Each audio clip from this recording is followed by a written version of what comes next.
আসলে এই রাজ্যে বর্তমানে যে সরকারটি রয়েছে তারা কোনো গণতান্ত্রিক আন্দোলনকে তারা পছন্দ করেন না, গণতান্ত্রিক মূল্যবোধ তারা রাখতে দেন না।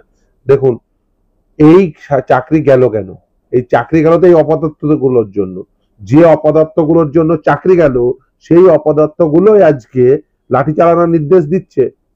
এই অপদার্থগুলো যদি সঠিকভাবে আইন তৈরি করতো যে ওএমআর শিট 20 বছর রাখতে হবে, একজনেরও চাকরি যেত না। এই অপদার্থগুলো যদি দুর্নীতি না করতো তাহলে একজনেরও চাকরি যেত না। এই অপদার্থগুলো দুর্নীতি করে তাদের চাকরি নিয়ে নিল, কেড়ে নিল, তারপরে এখন তারা যখন তাদের কথা বলতে আসছে তখন তাদের লাঠিপেটা করছে। এর জন্য দায়ী তো এই প্রশাসন, দুর্নীতিপরায়ণ প্রশাসন দায়ী, এর জন্য দায়ী এই দুর্নীতিপরায়ণ সরকারটি, এর জন্য দায়ী এই দুর্নীতিপরায়ণ স্কুল সার্ভিস কমিশন এবং বোর্ড, এরা দায়ী। এদেরকে এই দায়ভার নিতে হবে এবং এদের প্রত্যেককে এই দায়ভার নিতে হবে। দেখুন, একটি অগণতান্ত্রিক সরকার চললে তার যে কি চেহারা হয় সেটা আজকে পরিষ্কার হয়ে গেল। দেখুন, শিক্ষকদের চাকরি গেছে সুপ্রিম কোর্টের নির্দেশে, এই নিয়ে কোনো সন্দেহ নেই। কিন্তু পুলিশ কেন একটা গণতান্ত্রিক পথে তারা যদি কোনো কথা বলতে আসেন তাদের শুনবেন? তাদের উপর লাঠিচার্জ করার অধিকার আপনাকে কেউ দেয়নি। আপনাদের উপর যে তাদের উপরে যে বর্বরোচিত আক্রমণ করছেন এটা কখনোই কাঙ্ক্ষিত না। এটা গণতান্ত্রিক আন্দোলন, সেই গণতান্ত্রিক আন্দোলনে আপনার যদি কোনো বিরুদ্ধ বক্তব্য থাকে আপনি সেই বিরুদ্ধ বক্তব্য দেওয়ার সুযোগ করে দিন। তাদের যদি তারা আধিকারিকদের সঙ্গে মিট করতে চান, মিট করতে দিন। তাদের বক্তব্য কিছু থাকলে সেই বক্তব্য, তারা তো নিশ্চিতভাবেই পুলিশের উপর আক্রমণ করেননি। উইদাউট এনি প্রভোকেশন তাদের উপর লাঠিচার্জ করবেন, এটা কোনোভাবেই কাঙ্ক্ষিত নয়। তাদের কোনো বক্তব্য থাকলে তারা এগ্রিভ হলে তারা স্বাভাবিকভাবেই প্রশাসনের কাছে আসবে, এর মধ্যে কোনো অস্বাভাবিকতা নেই। কিন্তু আমি মনে করি না তাদের উপর লাঠি চালানো এটা সঠিক হচ্ছে, একেবারে বেঠিক কাজ এবং এটা বর্বরোচিত কাজ। মমতা বন্দ্যোপাধ্যায় আসলে এটাই মমতা ব্যানার্জি। ও বেসিক্যালি ওই যেগুলো টেন্টেড ক্যান্ডিডেট আছে যারা টাকা দিয়েছিল যাতে তারা ওই টাকা আদায় করতে না চলে যায়, বেসিক্যালি ও দালালদের পিঠ বাঁচানোর জন্য বেসিক্যালি ওই সভাটা দেখেছিল। আর সেখানে যা যা বলেছে সবগুলো বেআইনি, আদালত অবমাননাকারী পদক্ষেপ, এবং এই আদালত অবমাননাকারী পদক্ষেপ করা যায় না। মমতা বন্দ্যোপাধ্যায় সেটা জেনে বুঝে ও নিজের সঙ্গে এই ছেলে মেয়েগুলোকেও জড়িয়ে নিয়েছে। ও যদি সত্যি সত্যি এই সমস্যার সমাধান চাইতো অনেকদিন আগে হয়ে যেতে পারতো। যখন সিঙ্গেল বেঞ্চ নির্দেশ দিয়েছিল যেগুলো টেন্টেড সেগুলোকে বাতিল করে দাও, মেনে নিলেই হয়ে যেত। বড় বড় কথা তখন কে বলেছিল? তখন আমাদের আক্রমণ কে করেছিল? এই মমতা ব্যানার্জিরা। আদালতের সামনে কারা বসে পড়েছিল? খোঁজ নেবেন তো। আসলে এরা কারা? এরা হচ্ছে দুর্নীতিগ্রস্ত মানুষ যারা বর্তমানে সরকারটা পরিচালনা করছে। দেখুন, চাকরি হারা শিক্ষক শিক্ষিকারা তারা তাদের বক্তব্য জানাতে বিভিন্ন দপ্তরে যাবেন, এর মধ্যে কোনো অস্বাভাবিকতা নেই।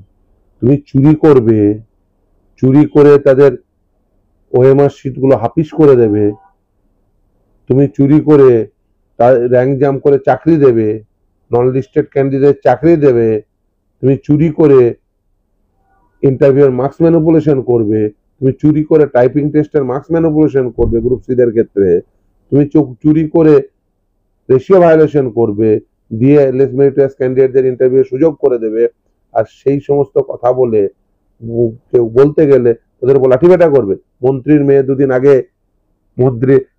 অন্য একটা রাজনৈতিক দলের নেতা, সে তৃণমূল কংগ্রেসে এলো, পরেশ অধিকারী, আর মেয়েকে ওই লিস্টের 1 নম্বরে করে দেবে, দিয়ে চাকরি পাইয়ে দেবে।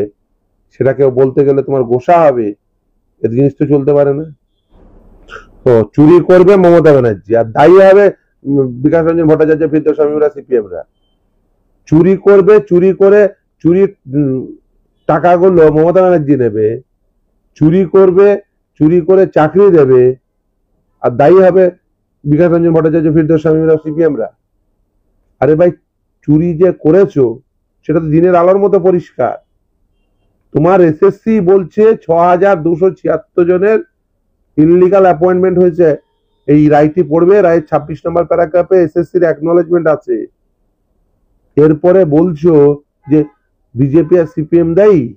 আসলে উনি এইসব বলে টলে উনি বিষয়টিকে রাজনীতিকরণ করতে চাইছে। উনি বুঝেছেন যে উনি যে প্রশাসন হিসেবে ব্যর্থ, এটা রাজ্যের মানুষ বুঝে গেছে।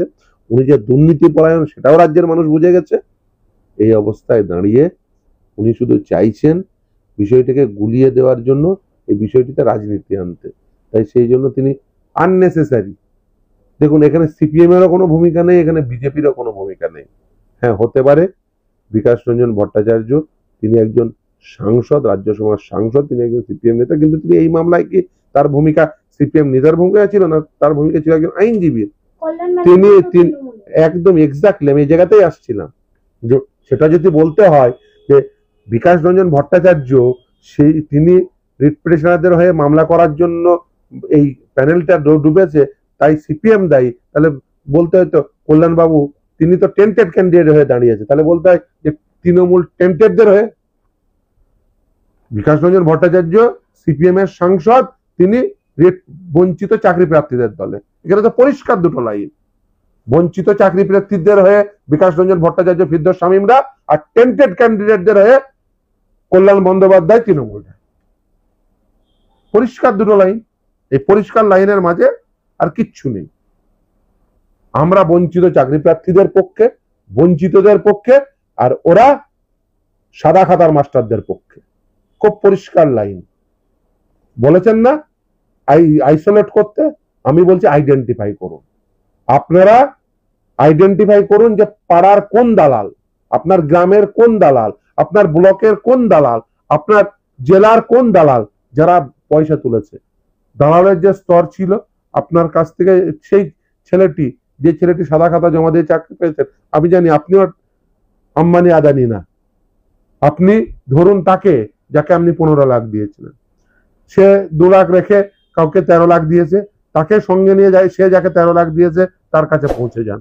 সেই 13 লাখ অন্য কাউকে, সে 2 লাখ রেখে অন্য কাউকে 11 লাখ দিয়েছে, এই প্রথম দালাল, দ্বিতীয় দালাল সহ তার উপরের দালালের কাছে পৌঁছে যান।